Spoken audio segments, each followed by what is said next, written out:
Hey everyone, welcome to episode number 84, Mastering Modern Selling.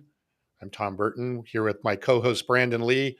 Unfortunately, we're missing our other co-host today, Carson, again, because unfortunately Microsoft is making him work. How I dare think we're you? gonna have to take that up somewhere along the line, but um, anyway, it sounds like he's on a pretty busy project today. So, but hey, Brandon, good to see you. And we have yet another amazing guest this week, the founder and CEO of Full Scale, Matt Watson. Matt, welcome. Hey guys, how's it going? Thanks for having me. Good. No, Hey this is guys, going to, and I know Brandon, I know you have some announcements we want to make here yeah, before we get started, but I am, Matt and I were chatting before, right? We have some weeks where we have experts and consultants and SMEs in the field. And then we have our case study weeks, which are where we actually get into the weeds of how somebody's actually applied some of these modern selling techniques. And this is definitely a case study week. So um, I am looking forward to it. All right, Brandon, I know you have a couple of announcements before we get started here. I do for everybody. Hey, we kicked off about a month ago with Carson, our modern prospecting series webinars, and we have another one tomorrow. I have the link. I'll get it thrown in the comments here in a second. But yeah, it's Thursday at 11 a.m. and Mariana Lima is going to join me, and we're talking about the post. Like, look, we know it's not. Matt's going to talk about this today too. We're not going to say, if you post it, they will come. But part of building your personal brand and having people know who you are and get that reputation is, where do you post? How often do you post? What are you sharing?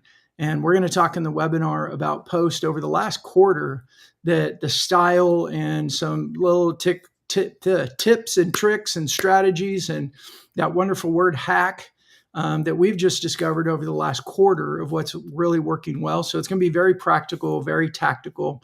So we'll get that link put in and welcome anybody that wants to come. If you register and you can't make it, you will get a link to the replay, which we like you better live so we can have Q&A. But, life happens. You're busy. So we'll take the replay if that works for you. I think that's Sounds our good. housekeeping. We can get to Okay. the good stuff now. Well, and speaking of live, if you are listening live, please jump into the chat. Let us know you're here, where you're from, what's going on. Say hello to Matt. I know we're connected to quite a few different feeds today, so there might be quite a few people listening on different channels. And with that, Matt, again, welcome. If you can take a minute, tell us a little bit about yourself. I know you're a 4-time founder, longtime entrepreneur, but tell us a little bit about your background and kind of how that's led up to what you're doing now. And then we'll kind of jump into the modern selling strategies. I also host a podcast, and one of my favorite people I ever interviewed on the podcast, I asked him the same question. It's like, what do you do? And his answer is always my favorite. It's like, just a guy looking for something to do.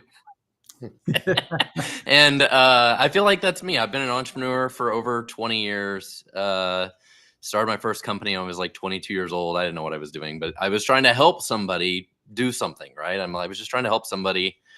And actually, they were just trying to upload pictures to the internet. That was it. And started a business. So been an entrepreneur for over 20 years. And I'm a technology guy, software developer by heart. But, I'm those see those evolutionary things, how people go through evolution. I went from, software developer to CTO, entrepreneur, CEO of a tech company to now a marketing guy. that was the evolution. So here I am. It's a good evolution. I mean, the nice thing is you get to marketing, especially when you carry a CEO title, it's because business development is everything and messaging is everything, positioning and branding. It's everything. Yeah. And we're going to talk about personal branding today, which you've done a great job with. So that earlier I had a meeting with another startup founder who's a developer. He's a software developer by trade. And we were having the same conversation about how, years ago, he hated marketing. He hated everything about the marketing teams. Like, we'll build the technology. I don't care about the marketing. But then now as a founder, he realized he's like, marketing is everything. Like, I can build this, but none of it matters if I can't sell it. Like, so he finally, like, the light bulb goes off eventually, right? And you're like, marketing is the most important thing. You mean if you build it, they just won't come? They don't come. No. Okay. I've tried that. It doesn't work. Yeah. But one of the topics that we talk about too is the lens in which people look at LinkedIn. And I think it's the lens that we look at marketing in general, messaging and brand building. And a lot of times I think people want to throw that in a marketing bucket and let the marketing team go do their thing. But I always come back to the CEOs who go to events and they're well known, they have a reputation. They walk around, they wave to people, they shake hands. A lot of people know them. And what happens is doors open for everybody else on the team, whether it's sales trying to get somebody to come to the booth, or it's sales trying to have a meeting with somebody, it's HR that's recruiting. When the CEO is active and has that networking mindset and reputation, it just opens up a lot of doors for everyone else on the team. And I know we're going to talk a bit about that today, which is why I'm so excited to have you on the show. Yeah, and I've been posting on LinkedIn for the last couple of years, well, and even before that, but really heavily the last couple of years. And it's totally bizarre how I can be like at Lowe's down the street, like going to the hardware store, and I see some guy I haven't seen in years. And the first thing he says to me is like, "Oh yeah, I read your stuff on LinkedIn every day." I'm like, "What?" Well, yeah, I never heard from you in years. Like, but you read my comments on LinkedIn every day? Okay. Like, you just never know who is reading all this stuff you put out there either. Yeah. I had an experience a few weeks ago in an airport, and I was like frantically working on sending out an email before I boarded the plane, and they're doing last call, and I'm hurrying up, and I get someone tap me on the shoulder, and she said, "Hey." And I looked up, and it, of course, took me a minute. She goes, "From LinkedIn." And I said, "Oh, yeah." And I didn't totally recognize her right away. But, we had a quick little talk. She's like, "Oh, yeah, I love your content. In fact, the company I'm going to visit right now, I'm going to tell them about what you're doing. They need your stuff. They need what you're doing." Loved it. No comments, no likes, but consuming the content. And that's good top of mind activities for any of us. Well, I don't remember what the stats are, but about 90% of people, be it on Facebook, LinkedIn, any of these things, will read the content. They will not like, they will not comment, they will not engage in any way, right? It's only like 2 to 10% or something that will even like or comment. And only like 1% of us actually create content. Right. In any regularity. And there's a lot of people out there that are, as you said, observing, watching, if you want to call it that, right? And they're there, and you have to trust that. And I know that's hard. Even this show that we're doing right now, we have no idea actually how many people are actually watching or listening. We're not millions. Now, I assume it's millions. We assume it's millions. In fact, that's how we promote it. But we don't really know exactly. And I have 2 podcasts, and it's very common to go to a show, to be at a show or whatever, where somebody comes up and says, "Oh, I love that episode," or "I love that conversation." You had no idea they were ever listening on that. So you really have to trust that dark social is there and that people really are listening. But they are. It's like you just can't always look at all the attribution metrics to be able to figure that out. Yeah. We got Patrick in the comments saying that he reads your stuff every day, Matt. There you go. Motivation. Keep it going. Yeah. And greetings from Butch, one of our regulars and from Atlanta, saying he's stuck in traffic. Isn't that a shock, Brandon? Yeah, no kidding. And I agree with Lance. I think it is probably more like billions. So I think Lance is actually right on track there. And then David, also from Georgia. Hopefully you're not stuck in traffic with Butch. But thanks for everybody for jumping in. If you have questions for Matt or for us, please put them in here, and we'll do our best to answer them. So Matt, let's go back and let's talk a little bit about your evolution, right? And it's funny, I was laughing when you were saying my background. I graduated from college with a degree in computer science, thinking I was going to be a software engineer for my whole career, which lasted about 2 years. And once you get that sort of entrepreneurial bug, very quickly you realize that the software part of it is a very tiny piece of it, and the business part of it is, a big chunk of it. So tell us a little bit about, how you sort of got into this world of marketing, modern selling, what you're doing, what the strategies are, and kind of how it's working. Yeah, so I had a company called Stackify that I started in 2012. And so sometime after that, is when I really first started using LinkedIn, and probably like some people, I was using bots to create LinkedIn connections basically. And so I was creating outbound LinkedIn connections to other software development managers basically, because that's who our target audience was. And but I didn't really post on LinkedIn. I was mostly just doing the connections and hoping that somebody would randomly see my account and buy from us or whatever. And maybe I had a little bit of success with that, but I don't think it was much. I don't think it worked very well because it wasn't like a fully baked like strategy. It was just like doing connections. So that's where I first started using it. And then we started Full Scale in 2018, with me and another gentleman originally started it. And it was a perfect example of the power of somebody's network in your network. So I was pretty well known here in Kansas City in the tech community. And when we started Full Scale, I started it for myself, but had enough people that I knew that said, "Hey, Matt, if this worked for you, I'm interested. Like, how can we work with you?" And we hired 100 people in the next 12 months because of just my network, just the network locally, but also just randomly posting on LinkedIn about it and different things. And it really blew up. Like the business took off all because of my network, just people that I knew and people that knew of me. And I'm not going to sit here and say that I'm going to 100% say that was all because of LinkedIn, but it was just in general, just people knew me or knew of me, right? And knew that what we were doing and heard about it. But LinkedIn definitely helps amplify that, right? And the bigger audience you have on LinkedIn, the more powerful that will be. But from the very beginning, LinkedIn has always been a huge part of our growth, and posting on LinkedIn, every month, every week, and now every day has always helped us grow.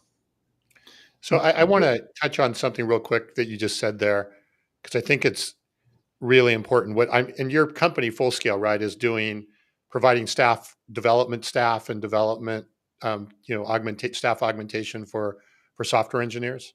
Is that the basic? Yep. So I have 300 employees in the Philippines that work for over 60 different companies, most of them in Kansas City, but not all.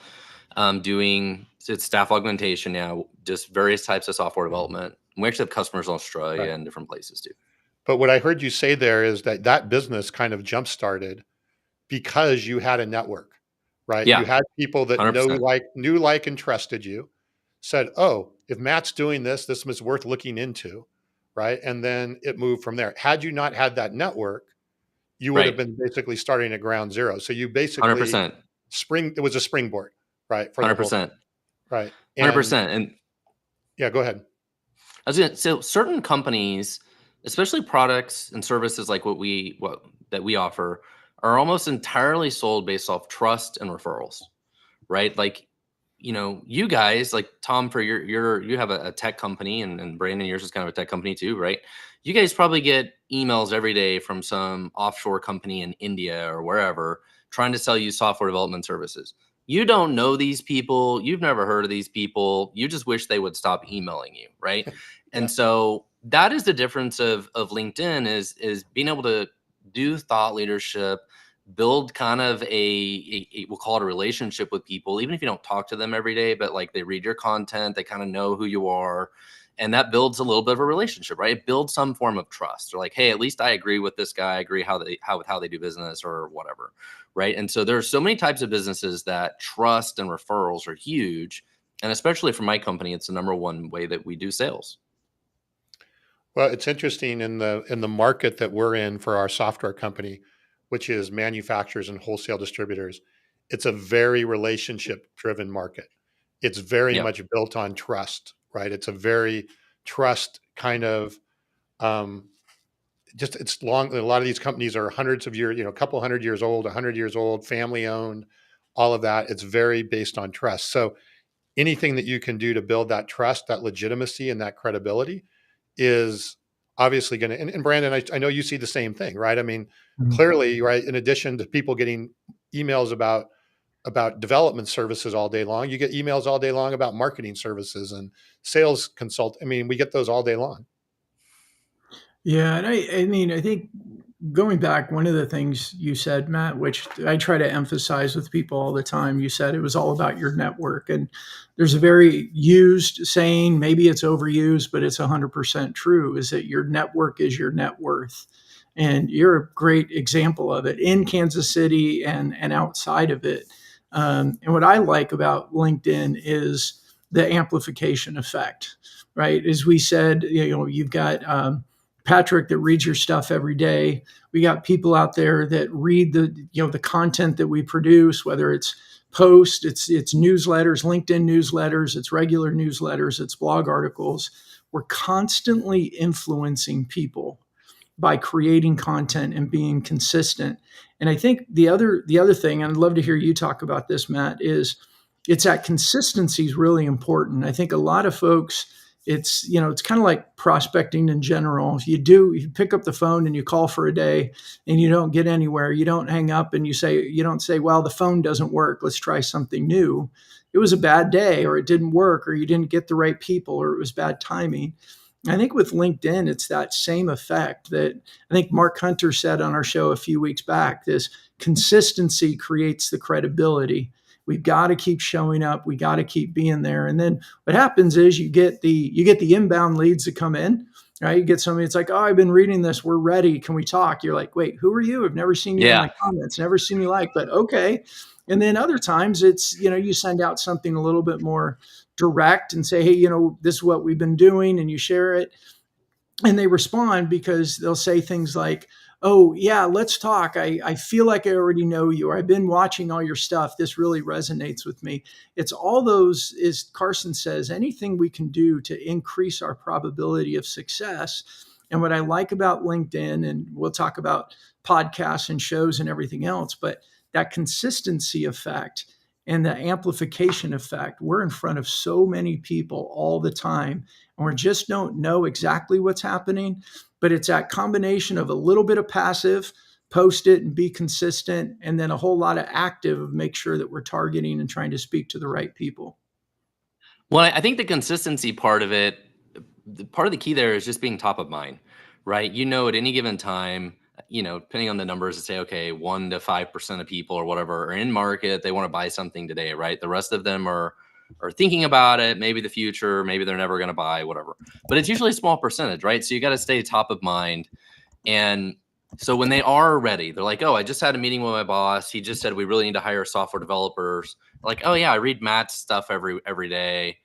I'm top of mind to them. Like, oh, I'm gonna reach out to Matt, right? Yeah. Versus if I posted once and they haven't seen a message from me in 3 months, I probably don't remember who I am anymore. So let's hit a couple of these comments here. I think they're good. And then I want to get into more, Matt, you mentioned strategy, right? Let's really get down to some of the details of the strategy. I know you have a podcast, you have other things you're doing other than LinkedIn. I assume that 1 + 1 + 1 is more like 5 or 6 as they work together. But I want to hit a couple of these comments here, and Lance is saying the same thing, right? Consistency is critical. Gamers are posting their schedule online, so they're showing that it provides that trust and credibility. I think that is really, really a key point. And Kathy's saying the same thing, right? People need to know you are real and often come to your LinkedIn to get to know you before they even want to meet you. And you don't know that they're necessarily on there. I mean, I guess you can, if you have the premium, you can see who's there, but you are getting an idea of people coming to check you out. And it goes beyond the profile. I think what Kathy said is very true.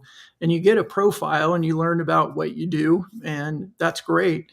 But the consistency and the different types of posts that we're sharing, let them get to see more of a holistic. I mean, we talk a lot about, we're going to talk about this in the webinar tomorrow, the value of selfie pictures. And I know they can be controversial because people are like, oh, that's Facebook. We don't do Facebook on LinkedIn.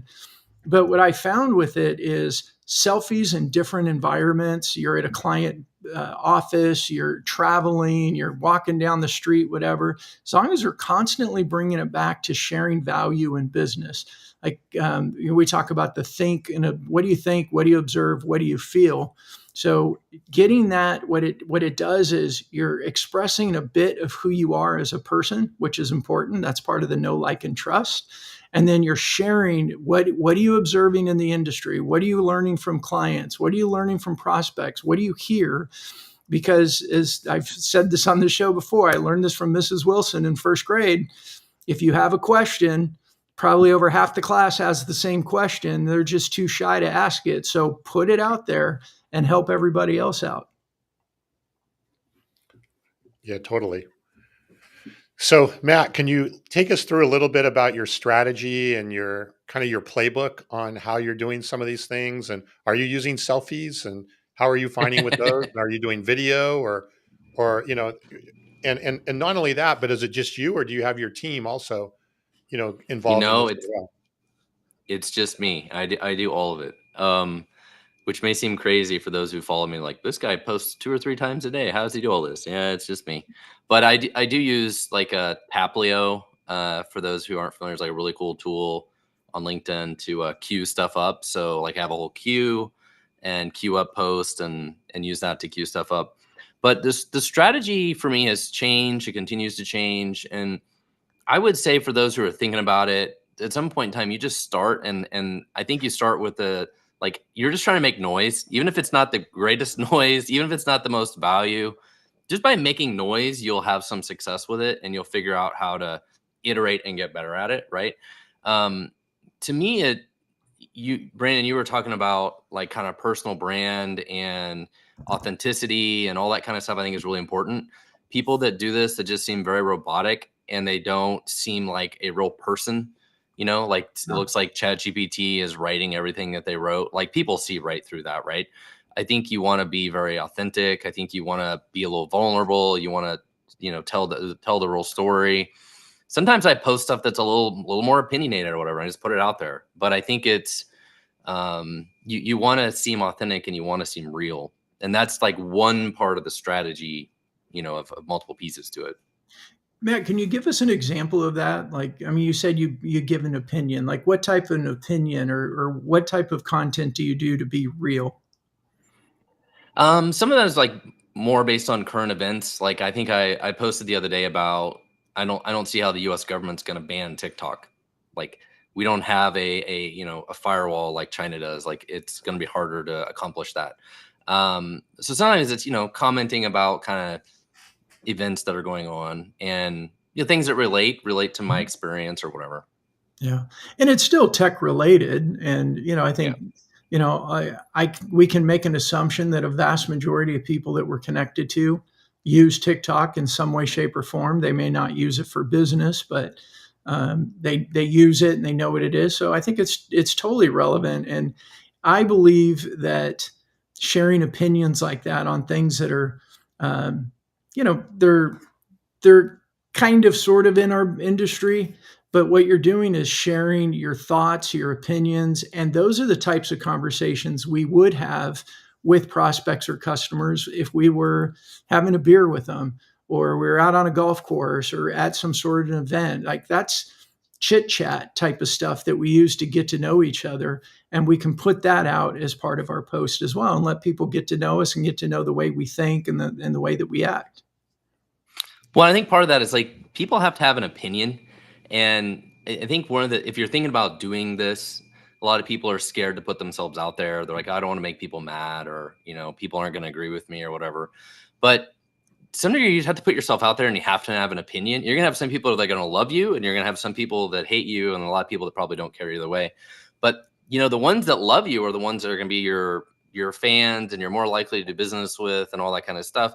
Versus if you just put this very generic ChatGPT crap content out there, right? Nobody's going to like you. So you're actually doing it worse. No. Yeah. So I think the best type of content is agitation content. Okay. That is by far what works the best on LinkedIn and TikTok, all of them, where you pick a topic where there's clearly like two sides, and you figure out how to have a kind of opinion about one side or the other. And then everybody else will come and debate in the comments about both sides, right? And so you have to figure out how to like walk the fine line of like how to have an opinion, But there's certain topics like that. If you understand your industry and you understand like what are kind of agitation, controversial topics, those drive huge engagement. And there's several of them that I'm well aware of for software development that if I post about, will get like tens of thousands of views and hundreds of likes and hundreds of comments or whatever. And you're not going to post about that stuff every day though, but you can do that kind of research for whoever your target is and figure out some of those types of topics. So we talk about the strategy. This is like one of the strategies of the types of topics that you would want to consider. Matt, how do you go about there? Actually, before I ask that question, Tom, you bring up Seth's comment. Just a little bit more support for the selfies.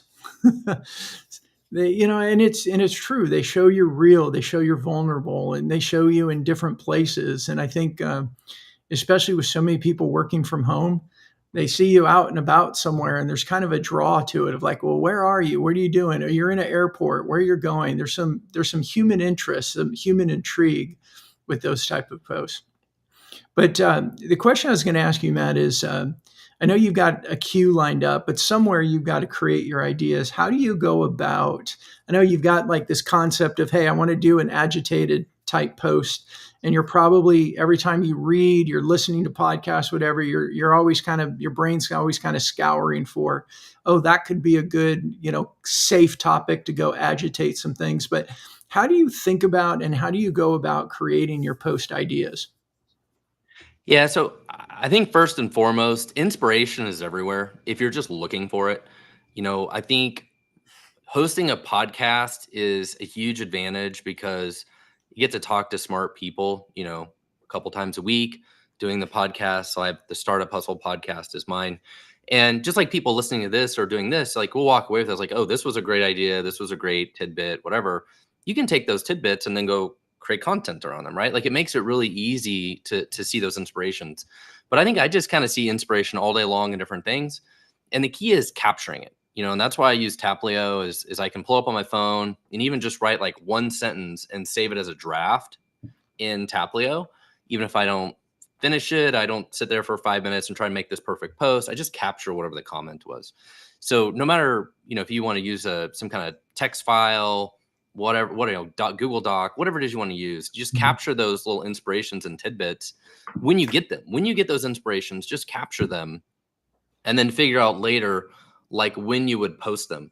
But the other thing that helps me out is, again, doing the podcast, because if we release 2 podcasts a week, it's like, well, twice a week I have something to post about from the podcast alone. And then I also write a newsletter or blog post. One of the easiest things to do as a executive, a thought leader, or whatever, is actually to create a blog post, but actually create it more from video or as an outline. AI is wickedly powerful these days for creating that kind of content where, for example, I took my kids to school the other day, and while I'm driving, I pull out my phone and I just use voice to text. And I'm just literally speaking into my phone, and it's, writing it all as text in like a giant text document. And if you saw it, it would look like garbage because there's no periods, there's no, no sentences, it's just garbage. But it was thought leadership on a certain topic. I took that, I give that to ChatGPT or Claude. I actually prefer Claude, and tell it to write a blog post from it. And it writes a beautiful blog post because it is all my thought leadership, but it, creates something out of that actually looks like a nice blog post. And then you can take that blog post and you could create a LinkedIn article from it, a LinkedIn newsletter from it, or you could take that blog post and probably create 2 or 3 other LinkedIn posts from that. Like, what were the key points from the blog post? Right. So if you're struggling with like what to post on LinkedIn, it could be like doing that other types of content could be really good. And you can, what I just described, you could also do in video. Just go record a video for 1 to 2 minutes, take the transcript, and then go use AI to figure out, okay, make some sense out of this garbage I recorded. Yeah, I'll do a little shameless plug on what we have at Fist Bump, because I do that I use audio notes on my phone. For me, it's better than, text, voice to text. Yep. But I'll use an audio note and then I'll download the transcript and I load it into my Twin. So I'm constantly feeding my Twin. And for me, because it's verbal, I find that when I speak, it's more natural. It's more me. When 100%. I write, I tend to like get caught up in crafting a message and it's not quite sounding, Yep. but I'll take the transcript and feed it into my twin. And then inside my twin, I can say, turn this into a blog article, turn this into a LinkedIn article, turn it into 4 different social posts. And because we've got some set, I hate the word templates, but they're like structures of posts. I could even choose the type of structure I want for them, and it writes it. And it's my voice, it's my words. It's not just some random chat GPT. But I like that. I like that hack for people. And I hate the word hack, but I find myself using it more and more, a little cheat or a tool to make you more efficient. Whether you use what Matt said with text, voice to text, use an audio note, use a video. I think the key thing is just start talking. Like hang up the phone on a call with somebody that's a prospect and start sharing, hey, what was their challenge? What did they need help with? That's great content because, again, going back, Mrs. Wilson was always right. If one of your clients is having the problem, there's probably thousands of them out there that are having the same thing. And when you start sharing that content, you become the source of that valuable information. Like David mentioned in here, provide value. That's valuable to people who are dealing with their own challenges. Matt, no, go ahead. Sorry. Well, so it's going back to the strategy a little bit. When I use Taplio, I use it for the scheduling, right? And in Taplio, one of the things I like about it is you can have multiple like types of content. So I have it set up to say, okay, I'm going to post about Full Scale twice a week on Tuesday and Thursday at this time. I'm going to post about Full Scale. And then these days of the week at this time, I'm going to post about this, the podcast or the newsletter or whatever. So that's one of the other things that's great about it is you can kind of create multiple queues. It's like, so I have a queue about Full Scale related stuff. I have a queue about podcast related stuff, whatever. So you talk about like the strategy and like, how do I have the right mix of the type of things I want to post about on LinkedIn or whatever? It's actually really helpful for that. And one of the things I did in April that I never really did before was recycling content. And for those who are thinking about doing any of this, you can 100% recycle content. If you can create like 50, 100, whatever, pretty good things, you can recycle a lot of that stuff every quarter, every 6 months, whatever you want to do. And I took all of my best posts from last year, and now I'm reposting like the best, like 20 of them or something once a week. And so far, it's doing fantastic because most people are not going to see whatever you posted 90 days ago anyways, or they have forgot about it. And so I'm recycling the content. And then that's the other thing people have got to think about is you can recycle content. If you can come up with good content, figure out what works. And so I use things like Taplio. Somebody just asked about that. It's Taplio, Taplio.com. I went through its stats. It has all the stats of all my posts from last year, exported to Excel. So in an Excel document, I can see all of my LinkedIn posts, sort it by engagement, views, all that kind of stuff. And then just go through and pick the ones I want to repost again. And it works great. Recycling old content. So that's once a week, I recycle an old piece right now. And I like about that too is it takes the pressure off people. And we just had that conversation. I can't remember yesterday or this morning with our internal team about recycling content for our customers. And the reality is for all of us, we're not that important. Meaning people don't remember everything that we post. They're not, and as Matt just said, with the algorithm and people's schedules, most of the people that you're connected to didn't see it the first time anyways. They won't see it the second. They won't see it the third. Maybe they see it the fifth. And so, yeah, I've created in my twin that I've got a post repurposer button. I can take one of my posts and go in there and say, can you rewrite this using my voice? And then I could choose a different structure to it if I want to.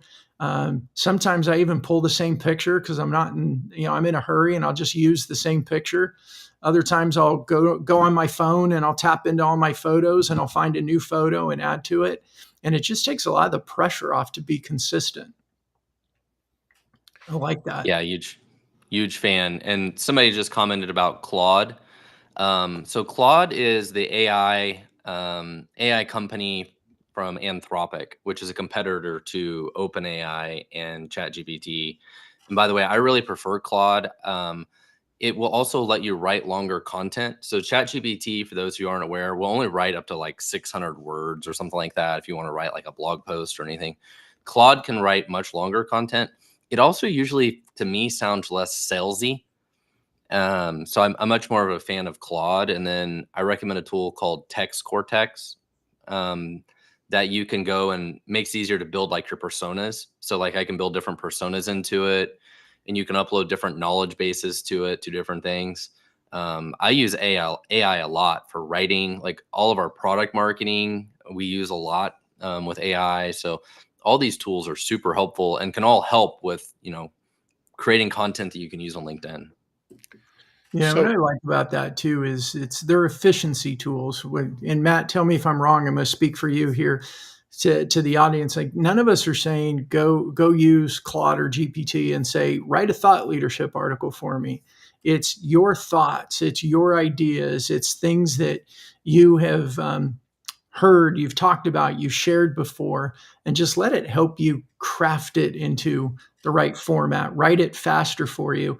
We've always known that it's easier to edit something than to write it from scratch. So help yourself out. Start from you, let it write it, and then edit it. And it saves a ton of time. And it prevents the whole, I don't know what to write. And then, I'll do it later. And then a week goes by and you haven't done anything.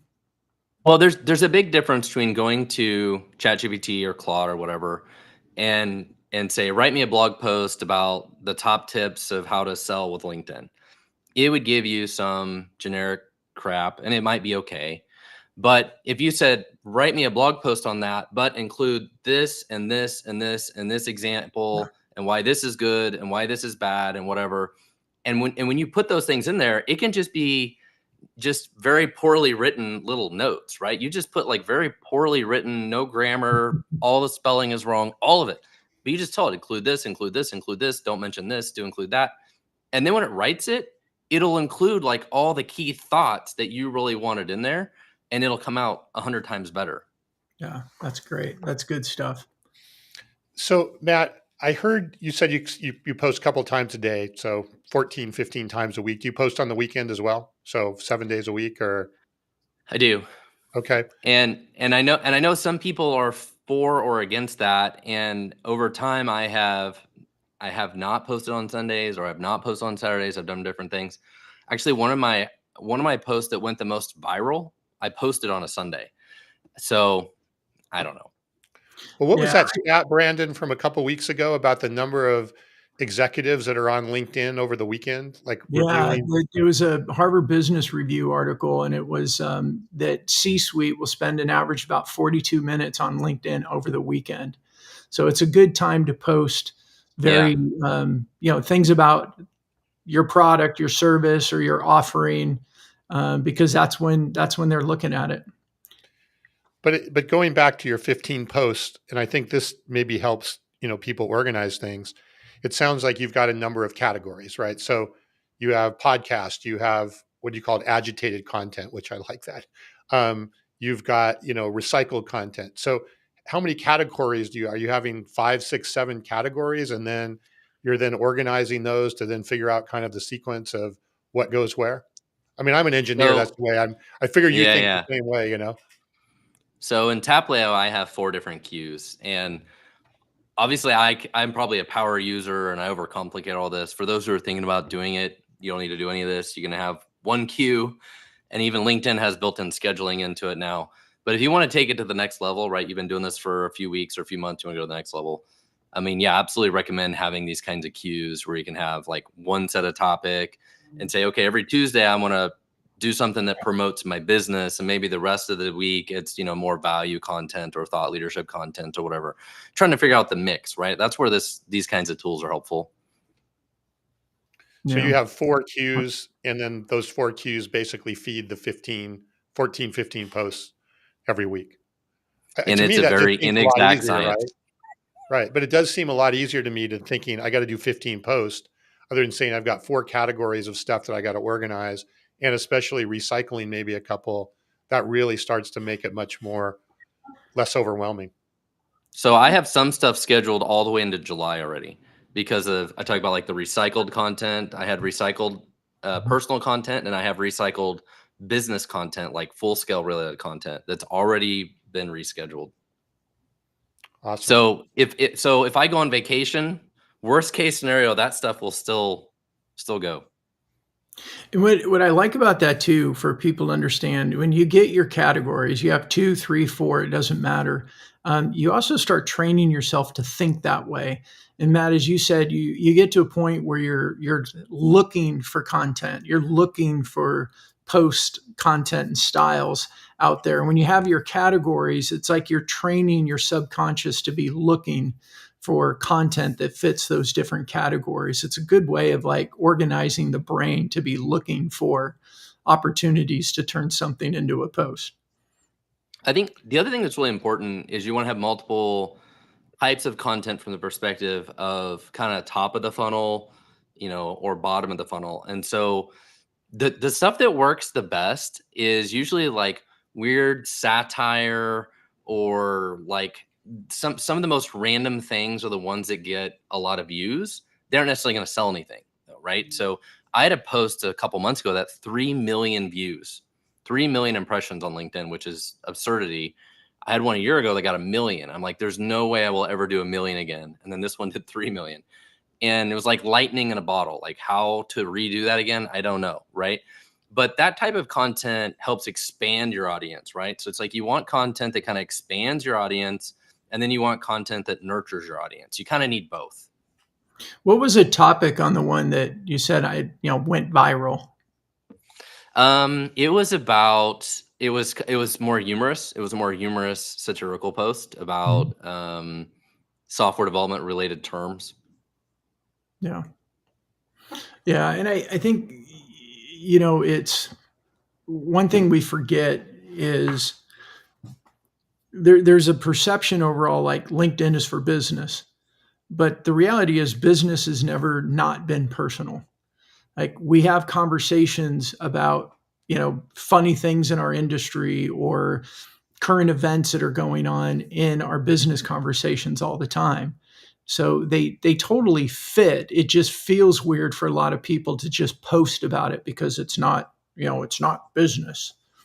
But I think that's a really good example. I've also seen it be very tricky. So one of the other guys I follow does a really funny job. Every Friday he posts career-ending advice, and it's satire. But he starts out the post, so it seems very serious, but he has like some really bizarre idea that makes no sense. And you keep reading the post and get to the end, you're like, okay, it was all satire. I get it, right? And if you follow him every Friday, you pick up on the fact that he does this every Friday. I tried to do it once, and people thought what I was saying, like I really believed it, and it was true. So I had lunch with somebody the next week. They're like, I read your post last Friday or whatever, and I can't believe you believe this. Or if like, no, it was supposed to be funny, dude. Like it was satire. Like, so I think my point is like, sometimes you have to be careful because if you're posting something like that, like not everybody is going to take it quite the right way. So it depends on the execution of it, but. Yeah, and I think it goes back to your style with agitator content too. It's like some people are going to get it, and they'll actually really like you more for it, and they'll follow you more and pay attention more. And other people, it may make them think twice about you. But that's part of business. We can't be for everybody all the time. Yeah, I do think. No, I do think, Matt, what you're saying, though, I could see, especially on the satire and things like that, right? If somebody doesn't read the whole post, they don't fully duplicate what you're really trying to say, they jump to a conclusion, right? I can see where that could, in some cases, be risky, so to speak. And I think, it's looking, the guy on Friday, right? People are expecting that. So they're going into it, maybe looking for it. Whereas if it comes out of the blue, maybe it's a little bit more. But on the other hand, per Brandon, right, it's like, maybe that's a good pattern interrupt, right? It's a good pattern interrupt into how you're actually, I guess you just have to test it and see. Yeah. Hey, Matt, I just looked up at the time. I can't believe we're almost 45 minutes into this. This has been a great conversation. But before we go, I'd like you to get to, you've shared with me before that about 60% of the leads that come into Full Scale come through you. Could you share a little bit about, we've talked a lot about posting content. We've talked about our personal brand. How do you take this to the next level? Like, what do you do as far as asking for conversations, booking meetings, and telling people more specifically, hey, we can help you, and let's get on a call? So I always joke, and my business partner used to say this. It's like our goal was to be Mickey Mouse. It was to run around, tell everybody about the magic, but we didn't deliver the magic. Like the team delivers all the magic, right? And so even today, I actually try to stay out of sales conversations. I try and just post all the content. And when somebody reaches out to me, I may chat with them a little bit, but I'll be like, hey, please schedule a meeting with our team. And I give them a link to our website, schedule a meeting. Like I actually try and stay out of the loop. If I can, I'm trying to hand everything off to the sales team and be more focused on the marketing. How do we scale it is a good question. So, it's already scaling naturally a little bit. 18 months ago, I had 15,000 followers. Now I have 45,000 followers on LinkedIn. So it is scaling that from that perspective. But I'm also using thought leadership ads on LinkedIn, and I highly recommend those as well. That's something new to LinkedIn over the last year or so that you couldn't do before. So normally if you are scrolling through LinkedIn and you see what very clearly looks like an ad, you'll scroll right by it. But if it says it's from Matt Watson and it just looks like a post, you may read it and you don't even realize it's actually a promoted ad. It'll say in real small print, promoted by Fullscale. But those work extremely, extremely well. And so we're running ads, thought leader ads. And I actually had a call today with LinkedIn. I have a monthly call with LinkedIn every month about our ads account and stuff. And so trying to scale it with that as well. And those ads are also driving a lot of new followers. So a lot of the new followers I get are not just from organic, they're from the paid. So that's another way to continue to, grow your reach is through those paid thought leader ads. And just to be clear, right, the thought leadership ads allows you to promote something from your personal page, correct? Yes. Whereas 100%. the traditional LinkedIn ad, you have to do everything off of your business page. So this is the first time that I'm aware of that LinkedIn allows you to actually pay to promote something on a personal page versus a business page. Yeah, and I tried last month. I've been doing the thought leader ads. I tried promoting one of Fullscale's ad posts instead, and the cost per click and everything on it was like 10 times higher than my personal one.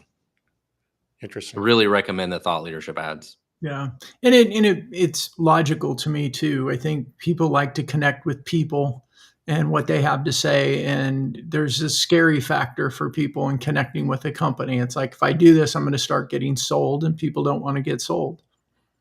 And a lot of the people that our sales team talks to, they hear from people all the time, like, oh yeah, I followed Matt on LinkedIn or blah blah blah. I don't know any of these people. They aren't people that I even talk to, but they're talking to our sales team, right? It's not like I even had like a real relationship with these people, but they mentioned to the sales team like, oh, I followed, your CEO on LinkedIn or whatever. And so, yeah, it's amazing how well it works.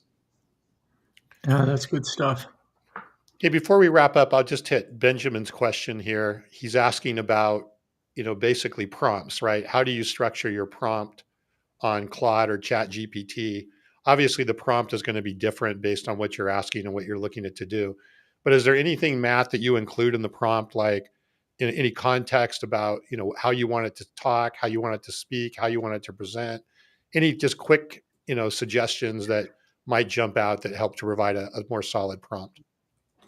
I definitely do. And one of the things you can do is take a bunch of your own writing style, be it LinkedIn post or blogs, and you can feed it into Claude or ChatGPT and ask it like, please describe my writing style. And then you can use that to like feed back into the prompt. And that is helpful. I also use it, for example, with our transcripts from our podcast. And so I have to put in there like, hey, don't refer to Matt Watson in the third person form. I am Matt Watson, right? So depending on what you're trying to do, how you tweak all those prompts is important. Benjamin, I'm happy to send you an example of one of my prompts, but yeah, and I would add to that too, Benjamin. Using transcripts from customer conversations. I'm going to make the assumption, Benjamin, you're in sales. Taking transcripts from customer conversations and using those, and then the prompts are really just thinking about what do you want to communicate, how do you want it to feel, We built in link into Fist Bump. We've got some settings that you can set about how formal you want it to how informal do you want and things like that. But all of those are they're prompts. We just turned them into buttons. But just think through your own style. And then the nice thing is you can run it, you can read it, and then you can give it more direction. Go, I really like this and this, but can you make it this way or that way, or those types of things. It's just giving it personal direction so it sounds more like you. Benjamin on Open Text. Thanks for joining us today. All right. Well, this has been great, Matt. Really, really, really. I knew, Brandon, we were going to have a case study tactical episode. I think Matt lived up to the expectation. Absolutely. For sure. Really good stuff. I just want to summarize, right? And Brandon, we talk about this all the time, but I think Matt nailed it. If you really want to create this flywheel, and I really believe, Matt, you've got the flywheel going, which is the ingredients are using the podcast, using the live show or the podcast, using LinkedIn, repurposing that content, and then supplementing that and even further amplifying it with the paid strategy, right? On top of all of that, that really gets, Brandon, we talk about this all the time, the flywheel going. And it's not just any one thing. It's the things together that really start to create that momentum. And the thought leadership ads, I think, are really, really especially if the prices are better than what you're going to pay on traditional LinkedIn ads. Yeah. You can invest a little bit of money and probably get even quite a bit of amplification off of that as well. So kind of taking those ingredients together, it aligns perfectly with a lot of the stuff, Brandon, we talk about each week and what Fist Bump does and everything else. Absolutely. Well, Matt, I knew you were going to be a great guest. You're going to have great content for everybody. I love how tactical and practical it was. And it looks like from the comments, it was valuable for people. And I'm sure people on the podcast and replays will really find it valuable too. Matt, before we go, do you want to let everyone know where they can find you? Obviously, LinkedIn. On LinkedIn. Yeah, just look up Matt Watson on LinkedIn. Yeah. Startup Hustle is my podcast. So we primarily interview other tech entrepreneurs. That's at startuphustle.xyz. And I have a newsletter, about 20,000 people that subscribe to the newsletter. You can subscribe to that too. Benjamin, feel free to reach out to me on LinkedIn. Glad to respond to you. Excellent. All right. Benjamin, I'm here as a resource too. I think we're already connected, and Jason and I have been talking as well. So if there's anything I can do for you too, please ping me. All right, Brandon, you want to wrap us up? Yeah. Hey, another great episode, Matt. Thank you so much for bringing all of that to us and taking time out of your day. And for everybody, thanks for joining us. And another plug, our webinar is tomorrow. If you're listening to this, we're doing 1 to 2 a month right now. Our next one is going to be great. Tomorrow's with Mariana Lima, and the next one on May 22nd is with Mark Hunter. Mark always brings great stuff, so I'm really excited for that one. But hey, Carson's not here to tell everybody happy modern selling. So thanks for joining us, everybody, and we'll see you next time on Mastering Modern.